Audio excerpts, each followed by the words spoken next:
자, 안녕. 드디어 4강으로 돌아왔습니다. 국어의 훈련, 비문학, 특별한 문제 유형을 쉽게 푸는 풀이 방법입니다. 근데 내가 특별한이라는 말을 앞에다 붙였잖아. 근데 우리가 공부해보면 알겠지만 실은 문제 유형은 특별할지 몰라. 근데 그것을 푸는 풀이 방법은 특별하지 않아. 당연해. 그러니까 선생님이 지금 계속 수업하면서 계속 강조하는 거잖아. 우리가 비문학이 어려워진다고 하더라도 그게 수능이라는 틀 안에서 계속해서 출제가 된다면 가장 그 수능의 문제를 풀 수 있는 기본적인 방법으로 풀어내야 된다는 얘기야.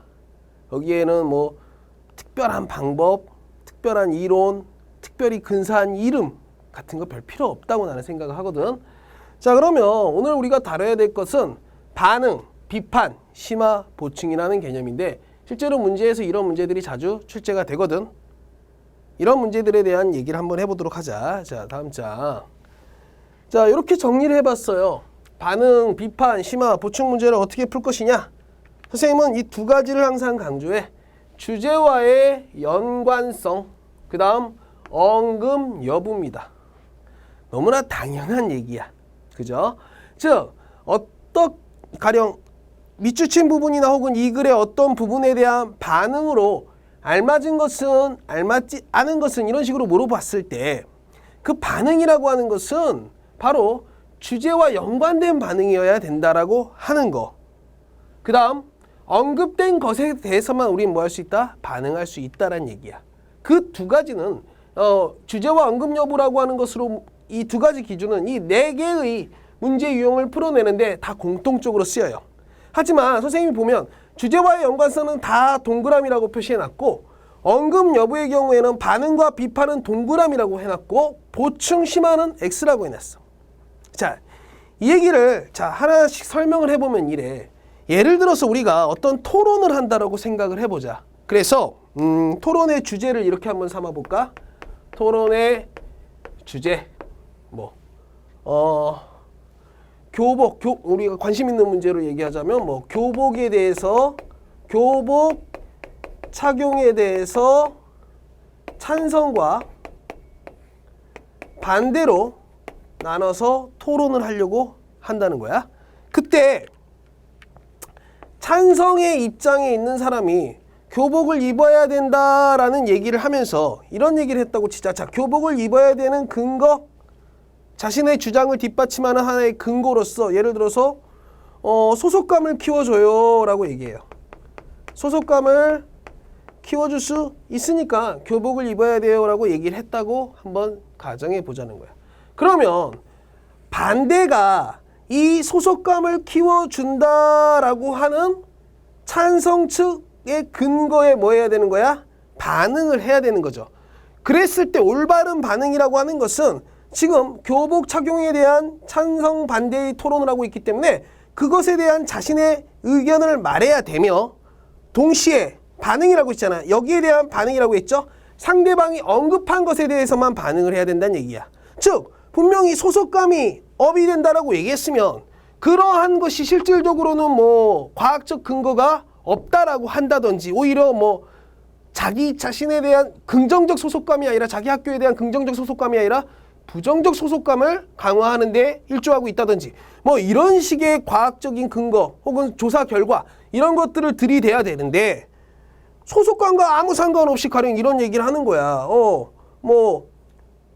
찬성 측 내 학교는 교복이 예뻐서 찬성하라고 하는데 우리 학교는 교복이 안 예뻐서 나는 반대예요. 이런 식으로 반응한다면 올바른 반응이라고 볼 수 없다라고 하는 거죠. 그래서 상대방 항상 우리가 하려는 얘기 주제와 연관관계가 있어야 되며 그 다음 언급된 지문 안에서 언급된 것에 대해서만 우리는 반응하고 비판할 수 있다라고 하는 거야. 그래서 요 두 가지를 이런 거 생각 안 해도 문제 풀릴 때 있어. 근데 만약에 선택지가 서로 고르기 어려운 헷갈리는 것이 있다면 그때는 이 두 가지의 주제와의 연관성 언급 여부라고 하는 문제풀이 방법을 가지고 접근하면 쉽게 풀 수 있다는 얘기죠. 보충 심화는 왜 그러냐라고 한다면 어떤 내용에 대해서 이야기를 했을 때 그 주제에 대해서 보충 심화할 내용으로 올바른 것은 올바르지 않은 것은 이런 식으로 문제가 출제되는데 그때는 이미 언급된 것은 뭐 할 필요가 없을까? 보충하거나 심화할 필요가 없다라고 하는 것을 알게 될 거야. 그래서 오늘은 자, 요 내용에 대해서 몇 개의 문제를 가지고 한번 확인해 보도록 합시다. 다음 장. 자, 푸코란 이름부터 푸코. 왠지 어려워 보입니다. 철학 지문이네. 한번 찬찬히 읽어보면서 내용 파악해 보도록 하자. 그러나 푸코는 우리의 몸이 어째서 기후를 받아들이는지에 대해서는 말해주지 않았다. 이 문제에 대한 해답을 제시한 학자는 메를로 퐁티이다. 메를로 퐁티래. 이름 되게 예쁘죠? 퐁티. 그는 몸, 주체 개념을 제시하여 이 문제에 대한 답을 제시했어. 메를로 퐁티는 몸과 정신은 분리하여 이해할 수 없는 영역의 것이라는 관점에서 세계의 존재로서의 우리는 세계에서 의도를 가지고 세계와 관계 맺으며 살고 있는 몸이라고 보았어. 우리는 우리를 둘러싼 환경인 세계에서 삶을 전개하기 위해 습관을 형성하고 그것들로 인하여 능숙하게 행동할 수 있게 된다고 보았다. 습관을 유기체가 생명을 유지하기 위해 하는 행위, 즉 실존적 행위로 본 그는 인간의 습관은 사회성 및 역사성을 띈다고 보았다. 이렇게 됐어요. 말이 좀 어려운데요. 자, 어쨌든요. 메를리 퐁티가 주장한 내용이 바로 이 부분인데 이 부분이 이 문단의 주제라고 볼 수 있겠어. 메를리 퐁티가 이런저런 얘기를 했다. 메를로 퐁티가 이런저런 얘기를 했다라고 하는 게 여기 이 문단의 주제야. 그런데 자, 여기서 이런 내용이 나오고 있죠.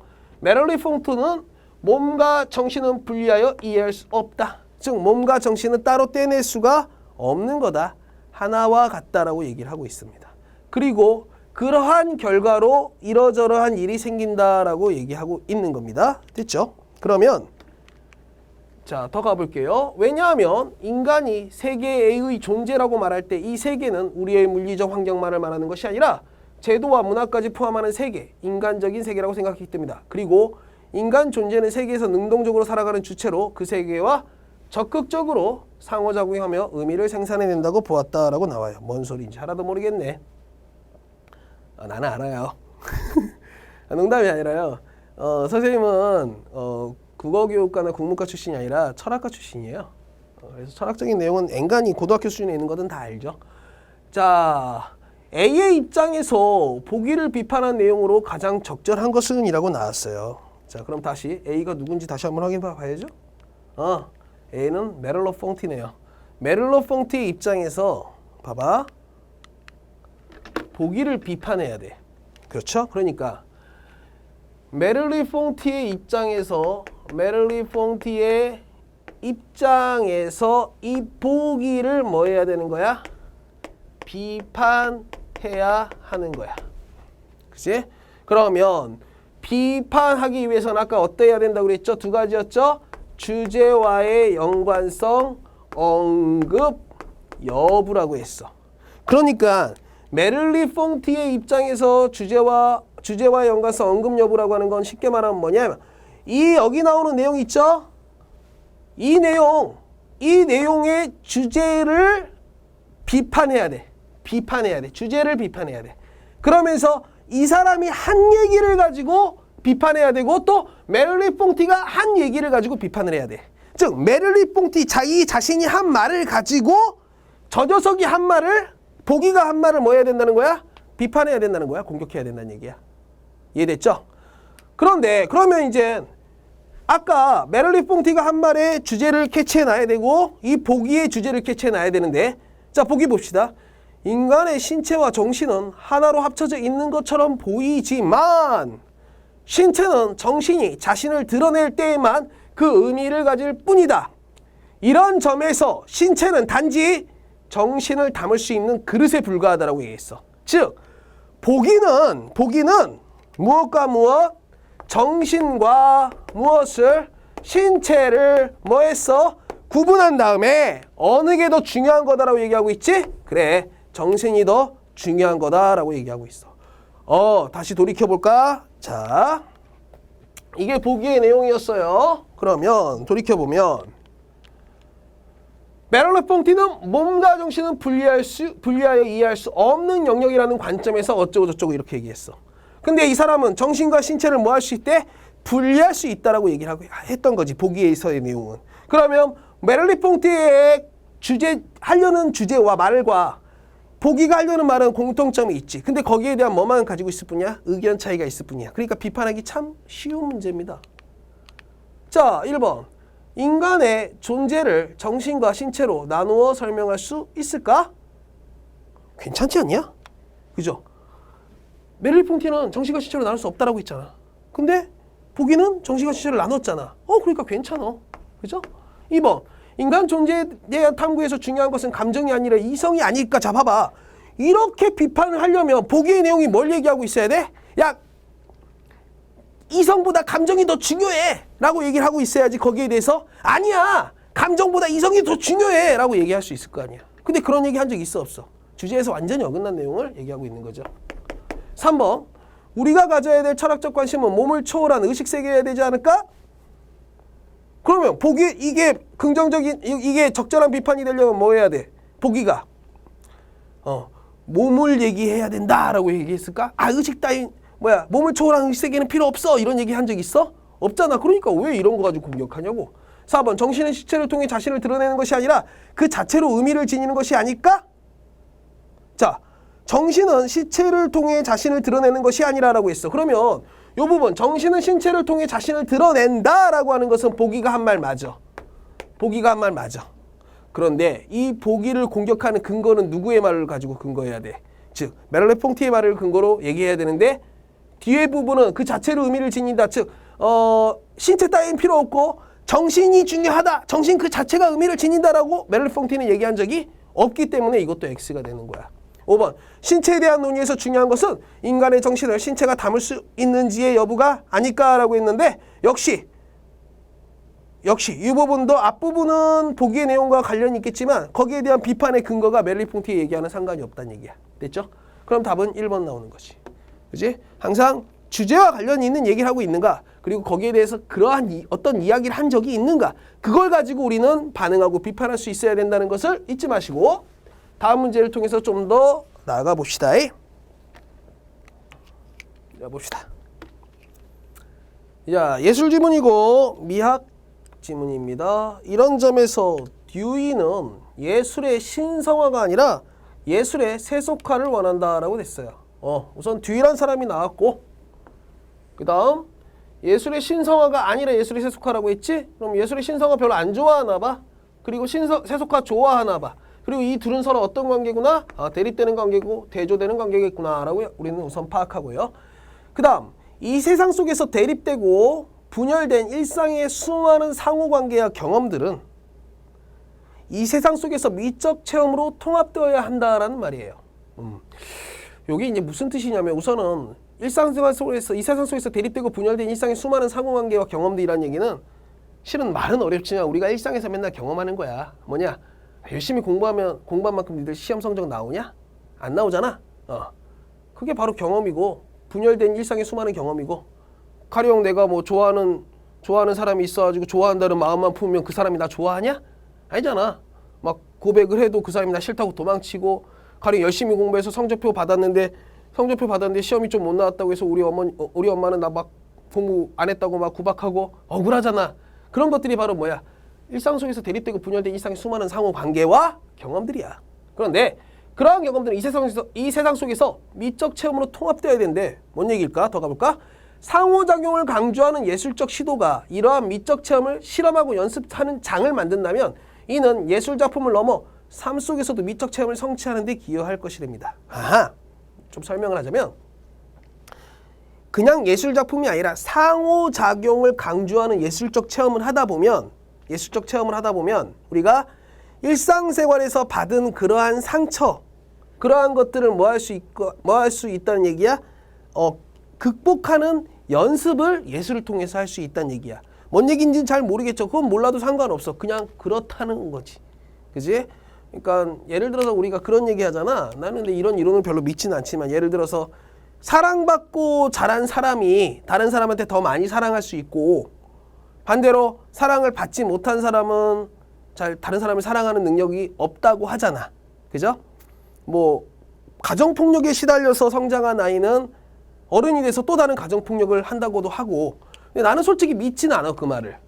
그냥 다 케이스 바이 케이스라고 생각을 하는데, 그것과는 별개로 여기서는 이제 그런 얘기야. 선생님의 생각과는 별개로 바로 예술이라고 하는 것을 통해서 삶에서 좋은 경험을 많이 하면서 일상생활에서 그런 걸 경험하기 어려우니까 예술이라고 하는 어떤 가상활동을 통해서 좋은 경험, 이런 것이 분열되는 게 아니라 통합되는 경험을 많이 하다 보면 자연스럽게 우리 일상생활에서도 그런 통합된 경험을 하려고 노력하게 된다라는 주장을 듀이가 얘기했고, 그것이 바로 예술의 세속화를 의미해.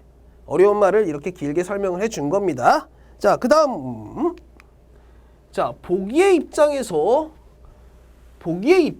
자, 이번에는 누구의 입장이지? 아까 앞에 문제는 윗글의 입장에서 보기를 비판하는 거였죠. 이번에는 거꾸로 되는 거지. 보기의 입장에서 예술의 세속화, 즉 듀이에 대해서 비판적으로 반응한다고 그랬어. 그죠? 그러면 마찬가지지? 봐봐. 여기에 나온 내용을 바탕으로 해서 예술의 세속화에 대해서 뭐 해야 될까? 그렇지? 비판해야겠지?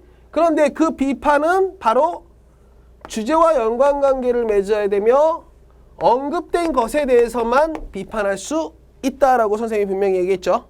그죠? 그러면 봅시다. 쇼펜하우어에 따르면, 쇼펜하우어 대표적인 염세주의자죠. 죽음을 찬양했던 쇼펜하우어에 따르면 이 세상은 의지의 표현이고 이 의지는 스스로를 보존하려는 맹목적 충동일 뿐이래.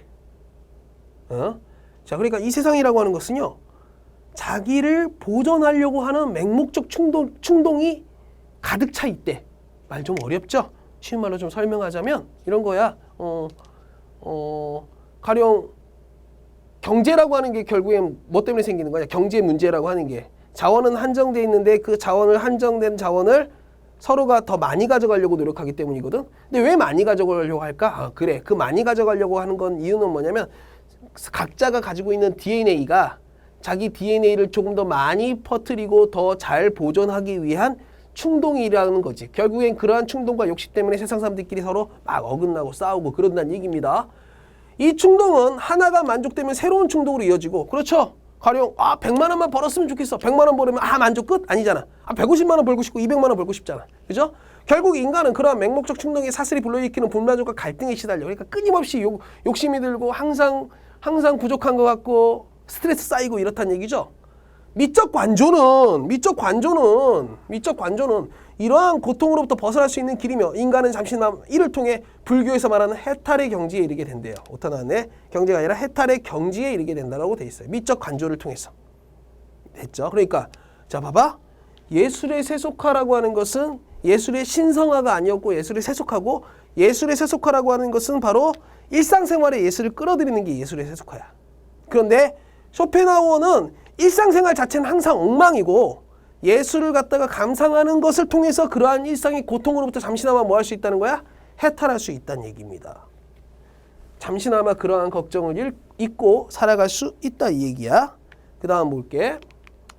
자, 그랬을 때 다시 말하면 앞에 문제가 이렇게 돼요. 보기의 관점에서 무엇을? 윗글의 예술의 세속화를 뭐 해야 돼? 비판해야 돼. 1번. 자, 봐봐. 예술의 세속화는 자기 보존을 둘러싼 대립과 갈등 때문에 실현 불가능한 것은 아닐까라고 했어요. 다시. 적절하지 않은 것이라고 했어. 그런데 내가 어떤 사람을 공격하고 어떠한 주장을 공격하려면 내 주장의 근거에서 상대방이 한 말을 공격해야 된다고 했죠. 그러면 자, 봐봐. 자기 보존을 둘러싼 대립과 갈등 때문에 실현 불가능해. 야, 너가 말하는 예술의 세속화 이런 것 때문에 실현 불가능해. 그럼 예술의 세속화는 듀이가 말하는 거죠. 듀이가 말하는 것은 요 뒷부분 대립과 갈등은 누가 말하는 것이 돼야 돼? 쇼펜하우어가 말하는 것이 돼야 되겠지. 그러니까 쇼펜하우어의 입장에서 듀이를 공격하는 것이 될 수 있잖아. 즉 예술의 세속화는 실현 불가능해. 공격하는 거죠. 비판하는 거죠. 근데 자기 보존을 둘러싼 대립과 갈등 때문에, 그러면 쇼펜하우어가 보기에서 한 말 중에 이런 말이 있다면 1번 선택지는 뭐가 되는 거야? 올바른 비판이라고 볼 수 있죠. 그 다음 다시 한번 볼게요. 그럼 자기 보존을 둘러싼 대립과 갈등이 있는지 봅시다. 자, 보면 스스로를 보존하려는 맹목적 충동 때문에 뭐를 일으켜? 그죠? 불만족과 갈등, 그죠? 이런 것들이 일으킨다고 했죠. 그러니까 자기 보존을 둘러싼 대립과 갈등 때문에 예술의 세속화는 불가능하다. 즉 쇼펜하우의 근거를 가지고 듀이를 공격하고 있기 때문에 동그라미가 되는 겁니다. 됐죠? 그 다음에 2번 예술의 세속화는 상호관계를 강조함으로써 그죠? 그럼 여기까지는 누가 얘기하는 거예요? 예술의 세속화가 상호관계를 강조했다라고 하는 것은 듀이가 얘기하는 거죠. 존 듀이가 얘기하는 것이고 결국 예술의 순수성을 위협하는 것은 아니까 예술은 순수해야 돼. 이건 누가 얘기하는 거야? 바로 뭐야? 갑자기 이름 생각. 쇼펜하우어가 얘기하는 거죠. 즉 여러분들 순수하다는 말을 잘 이해를 못하는 학생들이 많은데 순수하다는 말은 꼭 알고 계셔야 돼. 많이 나옵니다. 섞이지 않는다는 것을 의미합니다. 이 정도는 알고 있어야 돼. 순수한 건 뭐 한 거야? 어떤 두 개가 섞이지 않고 어느 한 가지로만 이루어진 것을 말합니다. 그죠? 그러면 예술에 세속화된다는 것은 우리가 이미 이해했다시피 뭡니까? 예술과 우리의 삶이 뭐 되는 거야? 일치되는 거죠. 예술이 우리 삶 속으로 들어오는 거죠. 근데 쇼펜하우어는 그것을 뭐 한 거야? 반대했잖아. 왜? 일상생활에까지 예술이 일상생활로 들어오면 일상생활에 더러운 것들 때문에 예술마저 더러워질 수가 있기 때문에. 그러니까 예술이 세속화는 상호관계를 강조함으로써 즉 작품과 예술 작품과 어떤 그 감상자의 상호관계를 강조한다. 듀이가 하는 말 결국 순수성 위협하잖아. 그렇게 비판할 수 있겠죠. 그죠? 그 다음 3번 예술의 세속화는 역으로 예술을 인간의 맹목적 충동에 종속시킬 위험성을 갖는 것이 아닐까라고 했죠. 맞죠? 아까 바로 앞에서 얘기했죠. 예술이 일상생활로 들어왔을 때 더러운 일상생활에 의해 예술마저도 더러워진다는 얘기죠. 그러니까 3번도 맞죠. 4번 예술의 세속화는 오히려 인간이 현실적 고통에서 벗어날 수 있는 길을 차단하는 것이 아닐까라고 했죠. 맞죠? 예술을 통해서 쇼펜하우어는 뭐 할 수 있다고 했어? 현실의 고통에서 잠시나마 뭐 할 수 있어? 탈출한다고 할 수 있다고 했는데 예술이 세속화돼 버리면 예술이 현실성으로 돌아와 버린다면 적어도 쇼펜하우어의 입장에서는 뭐야? 탈출구가 사라져 버리는 게 되는 거죠. 그러니까 올바른 비판이라고 볼 수 있죠. 답은 나왔지만 우리가 확인해 봐야죠. 5번 예술의 세속화는 그죠? 존 듀이가 한 말이죠. 미적 관조를 현실 세계로 확산시킴으로 그죠? 왜냐하면 미적 관조라고 하는 것은 쇼펜하우어가 한 말인데 그것을 현실 세계로 확산시키잖아. 그게 예술의 세속화잖아. 삶의 통일성에 대한 경험을 가로막는 것은 아니까 그럼 봐봐. 삶의 통일성을 경험을 가로막는다라고 하는 것이 만약에 비판적이 된 것이라고 한다면 쇼펜하우어는 삶의 통일성에 대해서 지금 이 문장은 쇼펜하우어는 삶의 통일성을 가로막는 것에 대해서 긍정적으로 본다는 얘기야? 부정적으로 본다는 얘기야? 가로막는 것은 삶의 통일성, 즉 예술과 우리의 삶이 통일되는 것에 대해서 쇼펜하우어는 긍정적으로 봤어? 부정적으로 봤어? 부정적으로 봤지. 그런데 야 그거 삶의 통일성에 대한 경험을 가로막는 거야. 그래서 비판한다는 건 말이 안 되죠. 즉 쇼펜하우어는 삶의 통일성을 가로막는 것을 긍정적으로 봤는데 그것을 어떻게 비판의 근거로 삼을 수 있냐는 거야. 왜냐하면 삶과 예술은 서로 분리된 것이고 삶의 통일성은 존 듀이가 말한 것인데 존 듀이가 말한 내용으로 존 듀이의 말을 비판한다는 것은 어불성설 말이 안 되잖아. 그러니까 이것은 올바른 비판이라고 볼 수 없죠. 내가 한 말을 가지고 상대방이 한 말을 비판해야 되는데 상대방이 한 말을 가지고 상대방을 비판한다는 건 말이 안 되죠.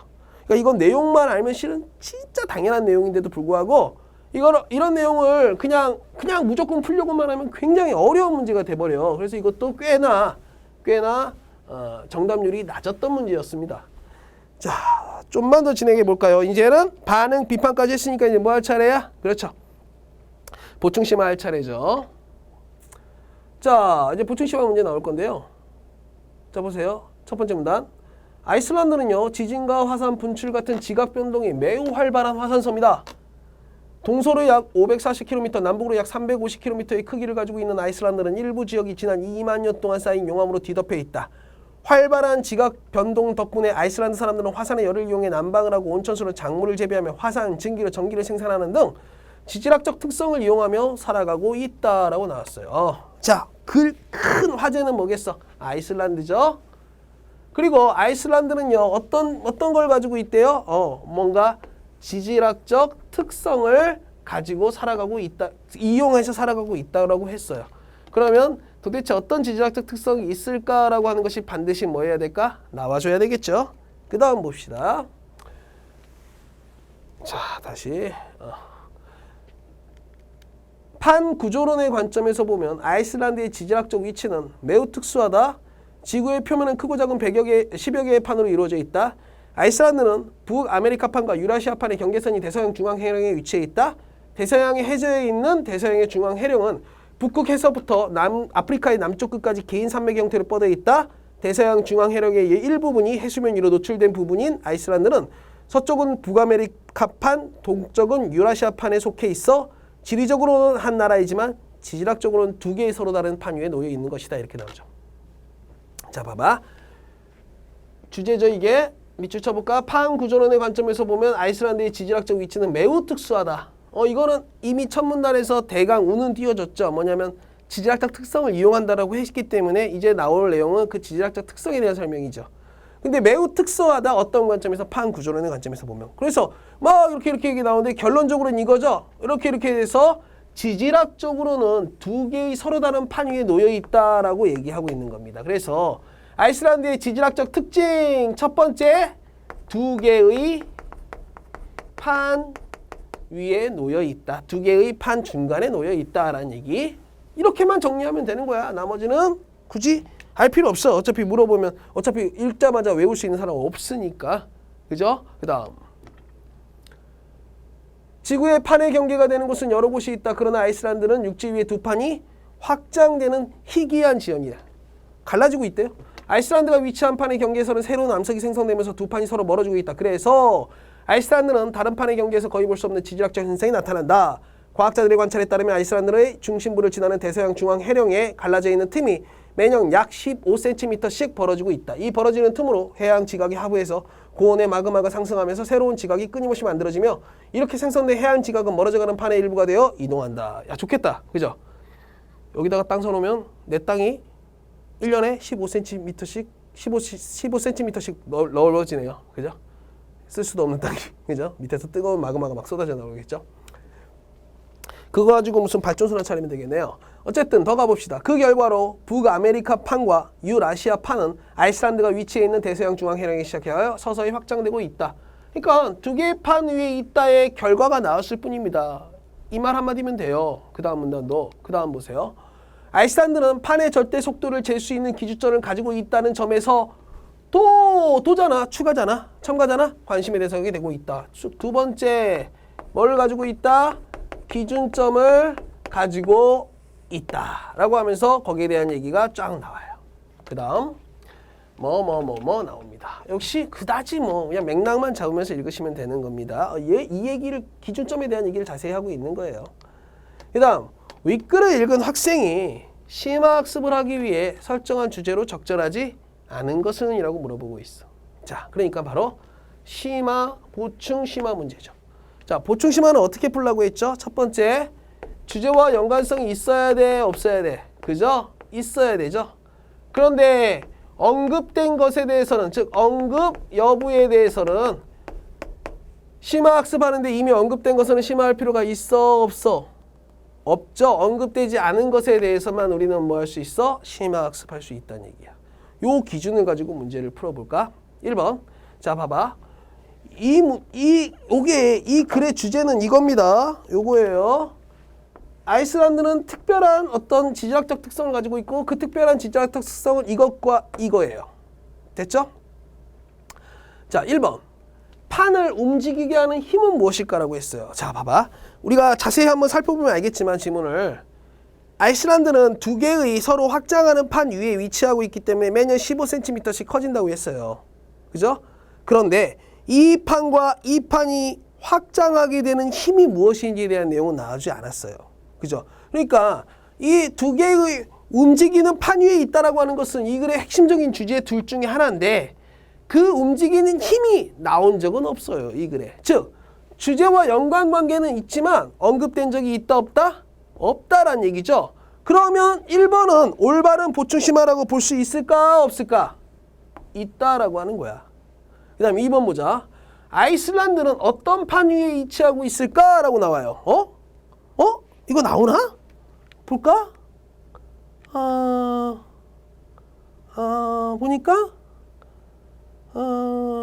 여기 전에 보면 북아메리카판과 유라시아판의 경계선에 위치해 있다라고 나옵니다. 다시 아이슬란드는 어떤 판에 위치해 있을까? 그죠? 어떤 판과 어떤 판 사이에 위치하고 있어요. 그거는 주제와 연관관계 있죠? 근데 이미 뭐 돼 있습니까? 언급돼 있잖아. 그러니까 어디 판과 어느 판 위에 위치하고 있다라고 하는 이 질문은 굳이 심화학습할 이유가 있을까 없을까? 없겠죠? 그래서 X. 3번. 아이슬란드의 지질 발생 빈도와 규모는 어느 정도일까? 이거는 그 전체의 주제죠. 아이슬란드의 지질학적 특성이라고 했고 그 지질학적 특성 중에 지진이 발생한다고 했어요. 근데 발생 빈도까지는 나왔어요? 안 나왔어요? 규모는 나왔습니까? 안 나왔습니까? 안 나왔죠? 그러니까 X. 4번. 확장되지 않는 판의 경계에서는 어떤 지질 현상이 일어날까라고 했어요. 그죠? 봐봐. 확장되는 판의 경계에서는 어떤 지질 현상이 벌어지는지에 대한 설명 나왔어? 안 나왔어? 나왔죠? 근데 확장되지 않는 판의 경계에서 어떤 지질 현상이 벌어진다는 내용은 나왔습니까? 안 나왔습니까? 안 나왔죠? 그러니까 동그라미 보충 심화할 내용으로 맞다. 됐죠? 5번. 과학자들은 열점이 거의 움직이지 않는다는 것을 어떻게 알았을까? 이 열점은 기준점과 관련된 내용이거든요. 기준점을 잴 수 있는 열점이 있고 그 열점 중에 움직이지 않는 열점인 기준점을 가지고 있다라고 나오거든요. 그래서 보면. 근데 그것을 어떻게 해서 알아내는지에 대한 내용은 나오고 있지 않아요. 그러니까 이것은 올바른 심화학습의 주제라고 볼 수 있다 없다? 있다라고 하는 거죠. 이해됐죠? 그렇게 해서 답은 2번이 나오는 겁니다. 그러니까 이런 좀 이렇게 문제 유형 중에 특별히 어떤 방법을 써야지만이 푸는 문제가 있긴 있어요. 있긴 있습니다. 근데 그 방법을 아무리 가르쳐 준다고 하더라도 항상 제일 중요한 거 글의 주제를 파악하는 능력이 없다면 풀 수가 없지. 어떻게 풀겠어. 그죠? 그래서 항상 생각해야죠. 그죠? 다음 시간부터는 진짜 본격적으로 글 하나를 가지고 주제를 찾는 훈련을 할 거야. 그죠? 근데 내가 첫 시간에 얘기한 것처럼 주제라고 하는 것은 어려운 말이니까 쉬운 말로 계속 우리는 머릿속에 완전 세뇌를 할 거야. 하려고 하는 말은 뭐지? 작가가 하려는 말은 뭐지? 작가가 하려는 말은 뭘까? 여러분들이 다시 말하지만 이 내용만 완전히 내 걸로 만들어도 그러니까 지문 하나하나의 내용을 말하는 게 아니고요. 글을 읽으면서 올바르게 생각하는 습관, 그 단 하나의 습관, 하려는 말이 뭐지를 생각하면서 항상 작가와 글을 통해서 대화한다라고 하는 것이 어떤 의미인지 생각하면서 계속해서 글을 읽는 습관을 갖추게 된다면 선생님이 이제 나중에 증명해내겠지만 진짜 어렵다고 평가받는 문제들도 선생님 되게 쉽게 풀어줄 수 있어. 네, 자신 있습니다. 그 부분은 진짜 가령 최근 한 2, 3년 동안 꽤나 어려운 시험 문제들이 비문학에서 막 나오고 있거든요. 그래서 선생님 항상 이런 얘기를 하거든. 비문학은 항상 학생들이 뒤통수를 친다. 아무리 공부 잘하는 놈들도 문학은 쉽게 푸는 경우가 많지만 비문학은 아무리 잘하는 놈도 시험장에서 굉장히 어렵네. 이거 뭐지? 라고 하는 것을 발견하게 된다라고 하는 거야. 항상 우리 뒤통수를 쳐. 그런데 그 뒤통수를 치지 않게 하는 방법. 뒤통수를 한번 맞더라도 그 다음에 어떻게 거기서 적응해서 또 다시 그 녀석의 문제의 뒤통수를 쳐줄 수 있는지의 방법. 이거를 선생님이 여러분들한테 가르쳐 줄 거예요. 근데 그 가장 기본은 주제라고 하는 거. 어려운 거, 근사한 이름 이런 게 있는 게 아니라 항상 글쓴이가 하려는 말이 뭘까를 생각하면서 글을 읽는 습관을 가지면 된다라고 하는 거 여러분들과 같이 증명해 보도록 하겠습니다. 자, 5강부터 본격적으로 우리 지문 분석 연습을 시작하자. 자, 여기서 끝낼게요. 빠이빠이.